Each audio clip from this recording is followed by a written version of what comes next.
لقد صدق الله العظيم وصدق رسوله النبي الكريم الأمين وبلغنا نحن ذلك من الشاهدين والشاكرين والحمد لله رب العالمين. أعوذ بالله من الشيطان الرجيم. أما السائل فلا تنهر صدق الله العظيم وصدق رسوله النبي الكريم الأمين وبلغنا نحن ذلك من الشاهدين والشاكرين. گر خودی کو بلند ہر تقدیر سے پہلے خدا خود پوچھے بندے سے بتا تیری رضا کیا ہے. بے شک اللہ تبارک تعالیٰ ارشاد فرماتا ہے قرآن المجید فرقان الحمید میں ارشاد ربانی ہے. رب تبارک تعالیٰ نے ارشاد فرمایا اما السائل فلا تنہر، جب تمہارے گھر پر کوئی سائل آئے تو اسے جھڑکو مت بلکہ کچھ عطا کر دیا کرو. بے شک اللہ نے جب حکم دیا کہ عطا کر دیا کرو تو عطا سے مراد کیا ہے، دینے سے مراد کیا ہے؟ کیا پیسہ دینا مراد ہے؟ دھن دولت زر متاع دینا مقصد ہے؟ سب سے بہترین اللہ کا حکم کس بات کے اوپر ہے کہ دینا عطا کرنا کیا ہے؟ کہ سب سے بہترین چیز دولت دینا نہیں ہے، پیسہ دینا نہیں ہے، شہرت کمانا نہیں ہے، بلکہ کوئی چیز کوئی حکم دینا اور اسے مان لینا وہ سب سے بڑی عطا ہے. بے شک رب کا حکم ہے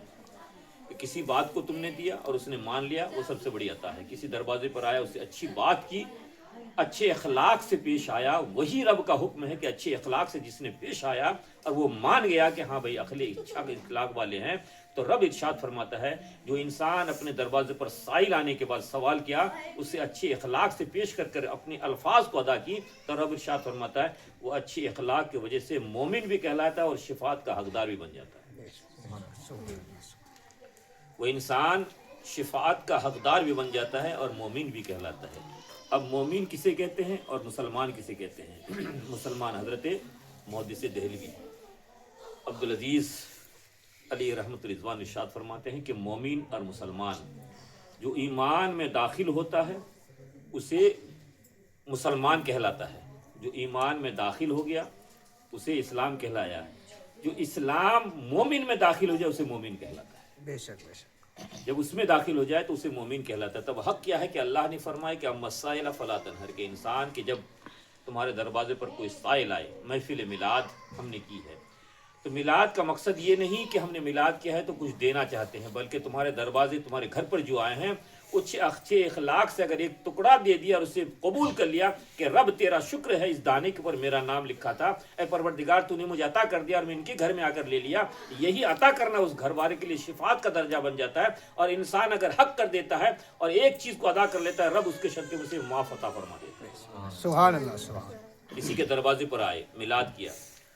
اور میلاد میں کرنے کے بعد آئے بیٹھے کہ میں نے ایک چیز لے کر گیا، کیا چیز ملا؟ ایک خرمائی سنی کے طور پر کوئی چیز عطا کر دی اور اس رزق کے اوپر اللہ نے لکھ دیا ہے کہ میرا نام لکھ دیا ہے. ہر ایک کشش زور زور ایک آبودانہ دیگر خاکی گور. رب کا حکم ہے کہ انسان پوری طاقت لگا لیتا ہے تو اس مقام تک نہیں پہنچ سکتا ہے جہاں اسے جانا چاہتا ہے، مگر رب کہتا ہے جہاں اس کی قبر کی مٹی اور جہاں رزق لکھا ہوا ہے اگر انسان نہیں ڈھونڈتا ہے مگر اس سے پہلے اللہ کے رب کے فرشتے اسے ڈھونڈ کر اس جگہ میں لا کر حاضر کر دیتا ہے. بے شک سبحان اللہ. اسے کہتے ہیں کہ اللہ تبارک تعالیٰ تمہیں عطا کر دیتا ہے. جس طریقے سے اللہ ایک پانی کو عطا کیا ہے، انسان بزور طاقت کہتا ہے کہ مجھ سے بڑا کوئی نہیں ہے، مگر انسان ایک پانی کو تیار کیا. اس پانی کے اندر کیا خاصیت ہے، کیا قدرت عطا فرمایا ہے کہ اللہ دیکھنے میں ایک پانی ہے، چاہے گندا ہو یا اچھا ہو یا کھلا ہو یا صاف ہو، اس پانی کی طاقت ہے کہ ہر چیز کو صاف کر دیتا ہے. بے شک چاہے گندگی کو اگر صاف کرنا ہو تو کر دیتا ہے، اگر اجالے کو صاف کرنا ہے تو صاف کرتا ہے، اگر کالے کو صاف کرنا ہے تو صاف کر دیتا ہے، اگر اجالے کو صاف کرنا ہے تو صاف کر دیتا ہے، یا کوئی چیز لگی ہوئی دکھ رہے داغ دھبے کو سب کو صاف کر دیتا ہے. مگر رب نے اس نے نہیں فرمایا. رب نے یہ فرمایا کہ انسان اس پانی کے اوپر اگر تم نالج دوڑاؤ، اپنے دماغ کو دوڑاؤ، تو دماغ نے کے بعد وہ پانی کے اوپر تم اگر غور کر لو تو رب کی قدرت نظر آئے گی اور اسی پر ایمان تمہارے منحصر ہو جائے گا. اور قیامت کے دن شفاعت کا تمہیں ایک پانی کے اوپر اگر ایمان دوڑا لیے تو اس ایمان کو دوڑانے کے اوپر تمہارے قیامت کے دن شفاعت کا ایک راستہ بن جائے گا. وہ پانی کیسا ہے کہ رب یہ تو پانی ہے، یہ تو ہمارے سمجھ میں نہیں کہ بہتا ہوا دریا جا رہا ہے، بہتے ہوئے سمندر جا رہا ہے، بہتے ہوئے نالی جا رہے، سمجھ میں نہیں آئے. رب حکم دیتا ہے کہ اس پانی کے اوپر اگر تم اس کے اوپر ایک انڈے ڈال دو گے وہ ہے توڑ دو گے تو بکھر جائے گا، مگر پانی کے اندر ڈالو گے کھول جائے گا تو وہ گرم بنا دیتا ہے اور پک جاتا ہے، اسی پانی کے اوپر وہ گرم بن جاتا ہے، موٹا بن جاتا ہے، اس میں کوئی طاقت ایسی نہیں ہے جیسے توڑ دے، مگر ہم کھانے کے لیے اسے بنا دیں کہ رب نے وہ پانی کو دیا، اگر گرم پانی میں انڈے کو ڈال دیا تو اسے گرم کر کے ہیٹ بنا دیتا ہے اور وہ پاک بن کے جم جاتا ہے، وہ چیز کچا ہے مگر جم جاتا ہے، مگر اسی کو آلو کو اگر پانی کے اوپر ڈال دیں تو گرم ہو کر وہ موٹا نہیں ہوتا بلکہ بکھر جاتا ہے، وہ پگھل جاتا ہے۔ تو ایمان کی طاقت رب نے فرمایا کہ جب تم مومین میں داخل ہو جاتے ہو تو اس انڈے کی طرح اللہ تبارک تعالیٰ تمہیں اندر ایمان پیدا کر دیتا ہے، تو ساری دنیا ہیچ ہو جاتی ہے، ساری دنیا طاقتور بن جاتی ہے، اس مومن کو گلا نہیں سکتا ہے، ایک طاقتور بن جاتا ہے کہ جہاں زبان سے اقرار کر لیتا ہے، رب کہتا ہے کہ اس کے زبان کو ہونا ہمارے لیے اقرار ہو جاتا ہے۔ بے شک سبحان اللہ سبحان اللہ اللہ تبارک تعالیٰ کہتا ہے کہ مومین کو بولنا میرے لیے حق بن جاتا ہے، نہیں حق وہی بنتا ہے۔ اللہ کو کسی نے نہیں دیکھا ہے، نہ اللہ کی قدرت کو دیکھا ہے، بلکہ اللہ نے اس مخلوق کو بنایا جس کا نام مومن ہے، اس مومن کو جب بنایا ہے تو رب نے کہا کہ اس مومن کے اگر زبان سے نکل جاتی ہے بات تو اس بات کو میں پکا کر لیتا ہوں، اور وہی رب کا حکم ہوتا ہے، بلکہ رب کہتا ہے کہ وہ انسان بولتا ہے مگر قدرت کی آواز ہوتی ہے، اور فوق ایدیکم ید اللہ کہ اللہ کی آواز انسان کی آواز نہیں ہوتی بلکہ اللہ کی آواز ہوتی ہے۔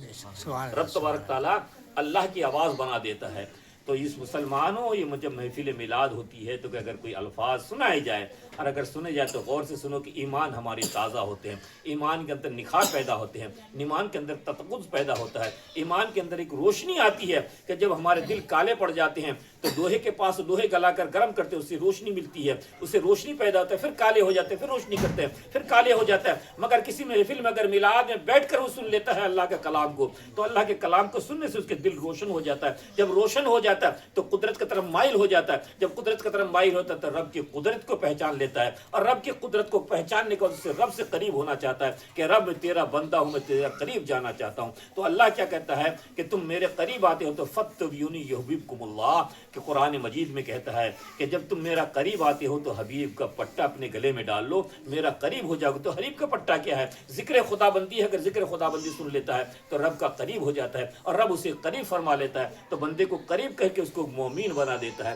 تو ذکر محفل میلاد کا قائم کرنا یہ اللہ کے بندوں کے جو دل میں جنگ لگے ہوتے ہیں اسے صاف کرنے کے لیے میلاد محفل کو بنایا جاتا ہے۔ تو مسلمانوں جہاں میلاد محفل ہو اسے غور سے سنو اور اپنے دلوں کے جنگ کو دور کر کے ایمان کی تازگی پیدا کرو۔ وآخر دعوانا الحمدللہ رب العالمین۔